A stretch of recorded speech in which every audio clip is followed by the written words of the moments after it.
What's up, my bros? How you doing today? We're talking about the Wicked Sisters today. Double Trouble, Cauldron, and Bubble.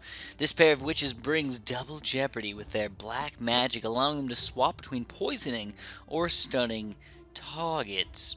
Okay, when you look at that magic, whoa, baby, that is hot up there. That's 100%. When you look at that cooldown, you're like, ooh, not too shabby, right? Well, yeah, no, that's pretty bad actually. It's a low cooldown, so you're shooting really slow.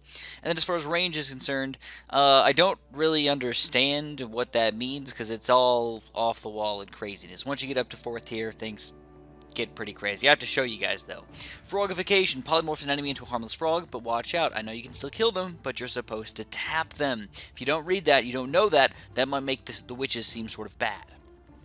The Nimbus 4000 increases the range of movement, and when I tell you guys it increases the range a lot. This ends up being one of the widest ranged towers in the entire game, but not really, because you have to micro with it. And I'll show you guys that in the game as well. The Hex Totem summons a totem that silences enemies surrounded for a few seconds.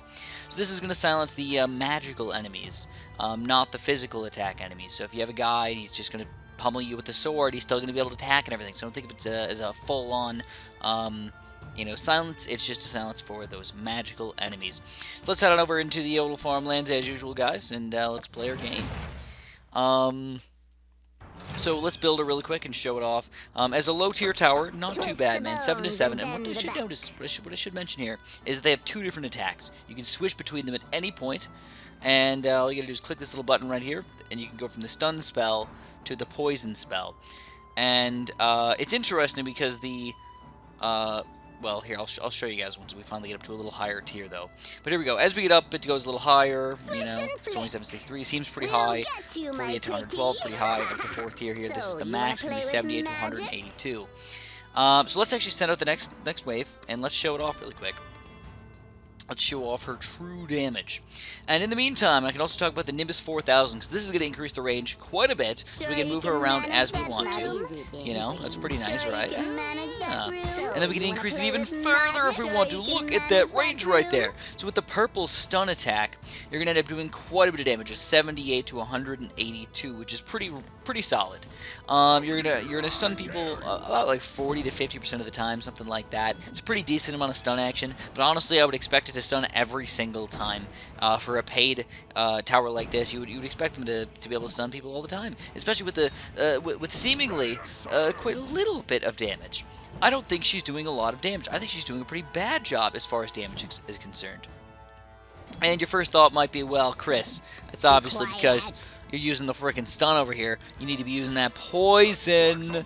Get the poison a-flowing. Alright, so let's try out the poison real quick. Let's see if this changes at all.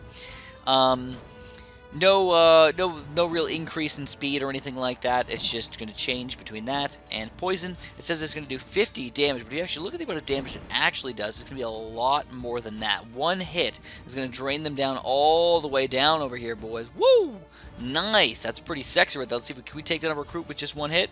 Not quite. We're going to do a whopping 150 damage total to him with one poison. So one hit is 50, then we poison him another 100 health right there. So basically 150 damage per hit they were throwing. It's actually not too bad. But because they're throwing so gosh darn slow, I find it to be not as effective as you might think it to be. Again, especially for a paid tower, for a tower that you have to spend money on to get it over here. Moving on, we're going to talk about the other two really quick. We've got the Hex Totem, which again silences enemy around it for 10 seconds. Really not very helpful almost at all on this level. But I can see how it could be very effective around, certain levels, especially with a lot of guys with magical attacks and stuff like that. I can definitely see it being pretty powerful.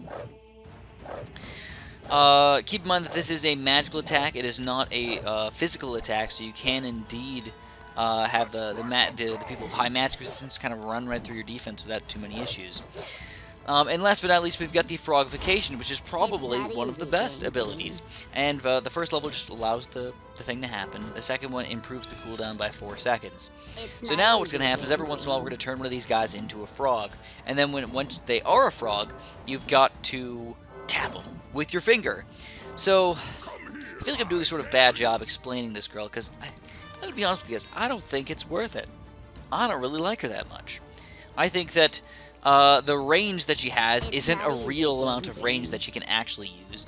And even if she did, it wouldn't be all that useful. So here we go, we got a frog, we can tap, tap, tap, tap, tap, and we do explode those frogs. So if you get a good insta-kill there, it can definitely help out a lot. If you're, you know, going to insta-kill a guy with 2,000 health or something like that, like heck to the yeah, dude. Rock freaking solid. You know, I severely doubt that we're going to insta-kill this guy, but you know what, let's give it a chance. Let's see if we can make it happen. Boom, boom, boom. It's poisoning up. He's coming up. Oh yeah, he's coming out against us right now. Can he do it? Let's get the frogification going. Sure you can manage Frogify that him. room?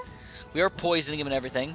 There we go. Oh, there we go. Frogification. So we can insta-kill somebody with 1,500 health just like that. Take that, farmer. Take that, farmer, right on down.